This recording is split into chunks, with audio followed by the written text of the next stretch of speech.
Hello दोस्तों, welcome back to my YouTube channel यूट्यूटेक। दोस्तों, आर जेई का फॉर्म मॉडिफिकेशन का पोर्टल ओपन हो चुका है। तो जो भी फॉर्म भरने में गलती की हैं, ये अंतिम मौका है। फॉर्म को ध्यान से मॉडिफाई करें, नहीं तो फॉर्म रिजेक्ट हो सकता है। तो चलिए वीडियो में हम बात करेंगे कि किस किस जगह पे सबसे ज़्यादा मिस्टेक हुआ है। तो देखिए, बहुत सारे बच्चों का ना जो पोस्ट प्रिफरेंस है ना, सबसे ज़्यादा मिस्टेक हुआ है। सारे उल्टा पुल्टे पोस्ट सिलेक्ट कर लिए हैं आगे में। तो इस पर हम लोग विस्तार से बात करेंगे। दूसरा चीज़, सबसे बड़ा मिस्टेक क्या हुआ, एग्जाम लैंग्वेज के लेके बहुत सारे लोगों को कन्फ्यूजन था। और वो इसी कन्फ्यूजन में बहुत सारे मतलब जो विद्यार्थी हैं वो क्या किए हैं, एग्जामिनेशन जो लैंग्वेज है वो गलत सेलेक्ट कर लिए करेंगे। तो आप वीडियो के अंत तक बने रहें। तो चलिए वीडियो का स्टार्ट करते हैं। देखिए, जो जब फॉर्म का नोटिफिकेशन आया था, जो सेंट्रलाइज एम्प्लॉयमेंट नोटिस था, जो CNN 3/2024 का, उसमें साफ साफ मेंशन किया हुआ था कि date of notification window for correction application form with payment of modification fee. देखिए, इसमें लिखा हुआ है कि मॉडिफिकेशन का जो विंडो है वो 30/8 को ओपन होगा। कब तक रहेगा? 8 सितंबर तक रहेगा। लेकिन मॉडिफिकेशन करने के लिए आपको मॉडिफिकेशन फ़ी देना पड़ेगा। देखिए, इसमें एक एक प्लीज़ नोट में करके लिखा है, detail fill in create an account form and chosen RRB can not be modify. तो देखिए, मॉडिफिकेशन होगा किसको किसको छोड़ के, जो भी आप जब जब रजिस्ट्रेशन किए थे, जब क्रिएट किए थे अकाउंट, उसमें जो भी आप डिटेल दिए थे वो तो पहली बार मतलब एडिट नहीं होगा, मॉडिफाई नहीं होगा। दूसरा सबसे इम्पोर्टेंट कि आप जो भी जोन सेलेक्ट किए हैं वो जोन आप चेंज नहीं होगा। जो आप एक बार सेलेक्ट किए हैं वही जोन रहेगा आपका। देखिए, जब आप लोग पोर्टल खोलिएगा जो मॉडिफाई करने के लिए, जब लॉगिन आईडी खोलिएगा, लॉगिन आईडी से लॉगिन करिएगा अपना फॉर्म मॉडिफाई करने के लिए, तो देखिए यहाँ पे इस तरह का पोर्टल खुलेगा। उस पर देखिए एक इन्फॉर्मेशन दिया हुआ, यू कैन मॉडिफाई ओनली। देखिए यहाँ पे क्या दिया हुआ, you can modify only application particular except. देखिए, name, father name, mother name, gender, date of birth, email address and mobile number. ये पूरा डिटेल हम लोग मतलब कब दिए थे, जब फॉर्म क्रिएट किए थे, जब फॉर्म में रजिस्ट्रेशन कर रहे थे उस समय दिए थे। तो ये जो है ये मतलब एडिट नहीं होगा, मॉडिफाई नहीं होगा। बाकी इसके बाद जितना भी है वो मॉडिफाई होगा। दूसरा सबसे इंपॉर्टेंट बात, RRB मॉडिफाई नहीं होगा। जैसे जो जोन आप सेलेक्ट किए हैं वो जोन मॉडिफाई नहीं हुआ, जोन वही रहेगा। लेकिन आप लोग के लिए सबसे इंपॉर्टेंट बात क्या है कि जो जो बच्चे जो फॉर्म जो मतलब प्रेफरेंस था, पोस्ट प्रेफरेंस, वो गलत चूज किए थे, उनके लिए एक अच्छा मौका है। वो फॉर्म मतलब पोस्ट प्रेफरेंस को क्या करेंगे, सही से सेलेक्ट कर सकते हैं। देखिए, हम इसके लिए एक वीडियो बना चुके हैं पोस्ट प्रेफरेंस के लिए। आप उस मेरे चैनल पे जाइए, उस वीडियो को ज़रूर देखिए। उसके साथ ही मैं पार्टिकुलर पोस्ट DMS और ट्रैक मशीन के लिए सेपरेट वीडियो बनाया हूँ। कृपया वो भी जाके मेरे चैनल पर देखिए। तो देखिए, यहाँ मॉडिफिकेशन फ़ी कितना है, 250 रुपया फ़ी है। मॉडिफिकेशन फ़ी कितना रहेगा, 250 रुपया रहेगा। ठीक है, आपको जब जब मतलब फाइनल सबमिट करेंगे तो 250 रुपया आपको पे करना पड़ेगा। ठीक है, देखते हैं, आगे चलते हैं। देखिए, सबसे पहले जब आप मॉडिफिकेशन में जाइएगा तो देखिए यहाँ पे इंटरफेस इस तरह से खुलेगा। सबसे पहले रहेगा पर्सनल डिटेल रहेगा। पर्सनल डिटेल में हमको क्या क्या रहेगा उसको पहले ध्यान से देखते हैं। इसमें सबसे पहले रहेगा मैरिटल स्टेटस रहेगा। पर्सनल डिटेल में क्या रहेगा, मैरिटस स्टेटस रहेगा। उसके बाद रिलीजन रहेगा। उसके बाद मदर टंग रहेगा, जो भी आपका मदर टंग है, रिलीजन है। मैरिटल स्टेटस मतलब यस और नो उसको फिल कर दीजिएगा। उसके बाद देखिएगा मदर टंग। उसके बाद देखिए कम्युनिटी। कम्युनिटी में जो भी आपका मतलब कम्युनिटी सर्टिफिकेट जब जो सबमिट करेंगे, जो PDF मतलब अपलोड करेंगे, उसका जो सर्टिफिकेट नंबर रहता है उसको बिल्कुल करेक्ट आप डालिएगा। ठीक है, उसके बाद क्या रहेगा, आपको जो एड्रेस है वो बिल्कुल करेक्ट होना चाहिए। देखिए, एक तो ईमेल आईडी, फ़ोन नंबर और एड्रेस, 3 चीज़ बिल्कुल करेक्ट होना चाहिए। क्योंकि कम्युनिकेशन का यही माध्यम रहेगा। जब भी रेलवे आपको आगे प्रोसीजर करेगा तो आपको कैसे कनेक्ट करेगा, ईमेल के थ्रू करेगा, एड्रेस के थ्रू करेगा और फ़ोन नंबर के थ्रू करेगा। तो देखिए, आपका ईमेल और phone number, email, phone number edit नहीं होगा, ये मॉडिफाई नहीं होगा, क्योंकि रजिस्ट्रेशन के टाइम में दिए थे। ठीक है, तो हमको यहाँ पे क्या कर सकते हैं हम लोग कि जो एड्रेस है बिल्कुल करेक्ट होना चाहिए।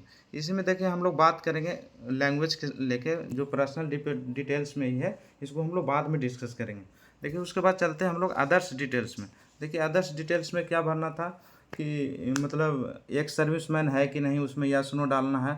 उसके बाद देखिए इसमें बैंक डिटेल है। देखिए, बैंक डिटेल बिल्कुल करेक्ट होना चाहिए, क्योंकि जब रेलवे आपका मतलब जो रिफ़ंड करेगा, जो भी फी रिफ़ंड करेगा, वो आपको बैंक डिटेल पे ही मतलब रिफ़ंड करेगा। अब इसमें तीसरा चीज़ सबसे इम्पोर्टेंट क्या है, रेलवे एम्प्लॉई के लिए और government employ, other government employee के लिए। तो जो अदर गवर्नमेंट एम्प्लॉई हैं उनके लिए क्या रहेगा कि मतलब वो सेंट्रल का है कि मद्रास, देखिए other other other other government employ के लिए क्या रहेगा, वो सेंट्रल, उसमें ऑप्शन रहेगा सेंट्रल का है, स्टेट का है, किस पोस्ट पे, सारा डिटेल रहेगा। तो अगर आप अदर सेंट्रल एम्प्लॉय हैं तो उसमें डिटेल भरिएगा। देखिए इसमें एक और आता है रेलवे एम्प्लॉय के लिए। अगर रेलवे एम्प्लॉय आप हैं तो उसमें यस डालिए, लेकिन इसके साथ कंडीशन क्या है, रेलवे एम्प्लॉय आप हैं तो यस डालेंगे तो इसका मतलब कि आपके पास रहेगा वहाँ पे डिटेल रहेगा कि एनओसी के लिए।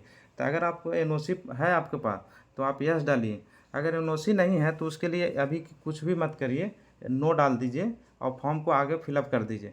बाकी देखिए एनओसी नहीं है और आप नो डाले हैं तो उसके लिए क्या करना हम आगे वीडियो में बताएंगे। ठीक है, तीसरा चीज़ देखते हैं एजुकेशनल क्वालिफिकेशन के बारे में। एजुकेशनल क्वालिफिकेशन में देखिए 2-3 चीज़ बहुत इंपॉर्टेंट है। देखिए डेट ऑफ पासिंग जरूर मतलब करेक्ट होना चाहिए। ठीक है, दूसरा चीज़ क्या है, उसको जो मार्क्स, जो फाइनल मार्क्स रहता है उसका परसेंटेज बिल्कुल 100% करेक्ट रहना चाहिए, नहीं तो आपको कैंडिडेचर रद्द होगा।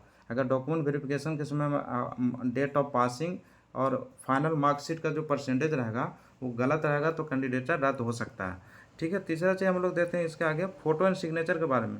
फ़ोटो एंड सिग्नेचर के देखिए एक सैंपल दिया हुआ है। फ़ोटो में क्या है, सबसे पहले क्या होना चाहिए, इसका वाइट बैकग्राउंड होना चाहिए, ये सबसे इम्पोर्टेंट है। और सिग्नेचर हम लोग क्या करेंगे, सिग्नेचर या तो ब्लू पेन से और ब्लैक पेन से हमको करना, और जो भी मतलब साइज दिया उसके अनुसार रिसाइज करके आप इसको अपलोड कर सकते हैं। तो फ़ोटो बिल्कुल वाइट बैकग्राउंड रहना चाहिए और सिग्नेचर कैसा रहना चाहिए, ब्लैक पेन से या ब्लू पेन से रहना चाहिए। ठीक है, आगे हम लोग देखते हैं कम्युनिटी के बारे में। देखिए जो भी कम्युनिटी के अंतर्गत फॉर्म भर रहे हैं, जैसे SC ST OBC EWS जो भी भर रहा है, कम्युनिटी सर्टिफिकेट बिल्कुल करेक्ट डालिए। और उसका जो जब डिटेल हम लोग डालते हैं तो जो कम्युनिटी सर्टिफिकेट का जो सीरियल नंबर होता है बिल्कुल करेक्ट होना चाहिए। अगर प्रयास करिएगा, अगर आपके पास संभव है तो सेंट्रलाइज का जो रहता है सर्टिफिकेट, जो सेंट्रलाइज का फॉर्मेट रहता है उसमें आप डालेंगे तो काफ़ी अच्छा रहेगा। देखिए अब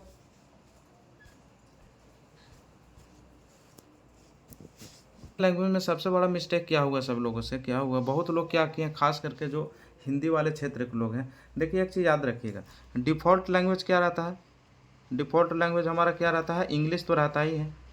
तो बहुत लोग क्या किए हैं कि डिफ़ॉल्ट लैंग्वेज, ये जब एग्जामिनेशन लैंग्वेज पूछा गया है तो उन लोग क्या किया है कि इंग्लिश ही डाल दिया है।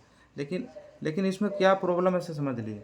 डिफ़ॉल्ट लैंग्वेज इंग्लिश तो रहेगा ही, लेकिन आप जब एग्ज़ाम देंगे, मैथ, रीजनिंग, GK GS अगर आपको इंग्लिश में नहीं पढ़े हैं, हिंदी में पढ़े हैं, आप चाहते हैं कि हिंदी में हम दें, मतलब एग्ज़ाम दें, हिंदी में भी रहे ऑप्शन, क्योंकि डिफ़ॉल्ट लैंग्वेज इंग्लिश तो रहेगा ही। अगर आप यहाँ भी इंग्लिश में चूज कर लेते हैं तो पूरा आपको इंग्लिश का पेपर मिलेगा। तो आपके लिए थोड़ा, जो हिंदी वाले क्षेत्र से जो लोग हैं उनके लिए हम मतलब विशेष करके मतलब फोर्स कर रहे हैं कि जो भी बिहार, राजस्थान, UP वगैरह जो भी लोग हिंदी वाले क्षेत्र हैं, जो जो ज्योग्राफी, हिस्ट्री वगैरह हिंदी में पढ़े हैं, वो यहाँ पे लैंग्वेज को क्या है, हिंदी प्रेफरेंस देना चाहिए, हिंदी लिखना चाहिए, क्योंकि डिफ़ॉल्ट लैंग्वेज हमारा क्या है, इंग्लिश है। तो यहाँ पे लैंग्वेज सेलेक्ट करने में बहुत लोगों से मिस्टेक हुआ, तो इसको ज़रूर करेक्ट करिएगा, क्योंकि आगे आपको बहुत मतलब हेल्पफुल होगा एग्ज़ाम के लिए।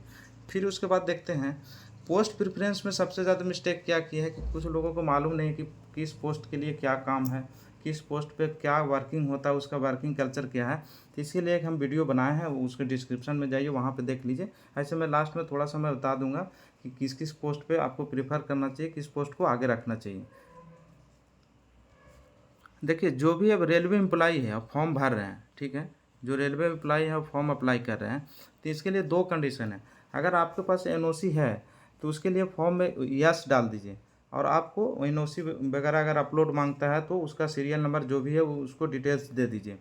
लेकिन अगर आपके पास NOC नहीं है, अगर NOC नहीं है तो उसके लिए क्या करना है कि आप क्या करिए कि सीधे वहाँ पे एम्प्लॉई, रेलवे एम्प्लॉई है तो उसमें लिखिए नो, लिखिए नो। लिखने के बाद जब फॉर्म सबमिट कर लेंगे उसके बाद आपको क्या करना है कि देखिए इसका प्रिंट आउट निकालिएगा, और एक सेंट्रलाइज जो नोटिफिकेशन है उसका एक कॉपी निकालिएगा और एक एप्लीकेशन लिखिएगा।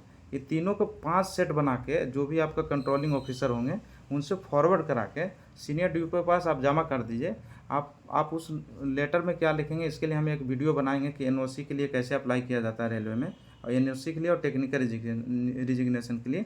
तो देखिए जो भी है जो भी एक फॉर्म मतलब 5 सेट बना के सीनियर डीपीओ के पास देना है, एक रिसीविंग ले लेना है। जब भी डॉक्यूमेंट वेरिफिकेशन होगा तो उस समय कंपलसरी आपको एनओसी का रिक्वायरमेंट होगा। तो उस केस में मतलब आप थ्रू प्रॉपर चैनल आप मतलब जो टेक्निकल रेजिग्नेशन और एनओसी लेने के लिए आप वैलिड हो जाएंगे। मैं थोड़ा इसको बहुत शॉर्ट में बताने वाला हूँ। बाकी आपको डिटेल्स में देखना है तो मेरे चैनल पे जाइएगा, एडुटेक पे, वहाँ पे आपको पोस्ट प्रेफरेंस सारा बताया हुआ है। देखिए जो भी इलेक्ट्रिकल एलाइड ब्रांचेस का है, हम बताए थे इलेक्ट्रिकल मैकेनिकल या सिविल जो भी है, जितना भी डिजाइन एंड ड्राइंग वाला है एंड R&D वाला है, इसको आप पहले रख सकते हैं, फिर DMS को। ये दोनों पोस्ट या तो DMS को आगे रखें, नहीं तो डिजाइन एंड ड्राइंग को आगे पीछे रख सकते हैं। उसके बाद जितना भी वर्कशॉप है उसको रख सकते हैं। इलेक्ट्रिकल वाले EMO TRS भी रख सकते हैं। लेकिन सबसे लास्ट में ध्यान रखना कि सबसे लास्ट में इलेक्ट्रिकल वाले विशेष करके क्या रखना है, TRD SNT सिग्नल। देखिए SNT दो तरह का रहता है, एक टेली कम्युनिकेशन रहता है, एक सिग्नल रहता है। तो सिग्नल में आपको क्या रहता है, ट्रैक पे भाग दौड़ रहेगा, आपको रात बिरात भी जाना पड़ेगा, जब भी ज़रूरत पड़ेगा, पानी हो रहा है, गर्मी है, धूप है, इससे कुछ नहीं देखा जाएगा, सिग्नल फेल है तो आपको जाना पड़ेगा, SNT सिग्नल। तीसरा में क्या है, ट्रैक मशीन। देखिए ट्रैक मशीन का वर्किंग कल्चर थोड़ा डिफरेंट रहता है। आप अपने हेडक्वार्टर से दूर रहते हैं, फैमिली लाइफ से थोड़ा दूर रहते हैं, 21 दिन कंटिन्यू ड्यूटी करते हैं। तो इस तरह से ये तीनों पोस्ट आप लास्ट में सिलेक्ट कर सकते हैं। मैं पोस्ट प्रेफरेंस पे इसलिए बात कर रहा हूँ कि देखिए हमसे ज़्यादा नंबर लाने वाले लड़के आज जो ट्रैक मशीन और TRD में है, हम कम नंबर ला के DMS में है। मिस्टेक कहाँ हुआ, उन्होंने जो पोस्ट प्रेफरेंस सिलेक्ट किया था वो गलत ऑर्डर में सिलेक्ट किया था। हमने DMS को पहले रखा था, मेरा कम नंबर आने के बावजूद भी हमको DMS मिल गया। तो पोस्ट प्रेफरेंस बहुत मायने रखता है। देखिए आप जोन तो चेंज नहीं कर पाएंगे। देखिए फ्यूचर में अगर आपको ये नौकरी हो जाता है तो हो सकता है 5 साल 10 साल बाद अपने हेडक्वार्टर अपने एरिया में चले जाएंगे 1 वे ट्रांसफ़र लगा के, लेकिन आपका पोस्ट जीवन भर चेंज नहीं होगा।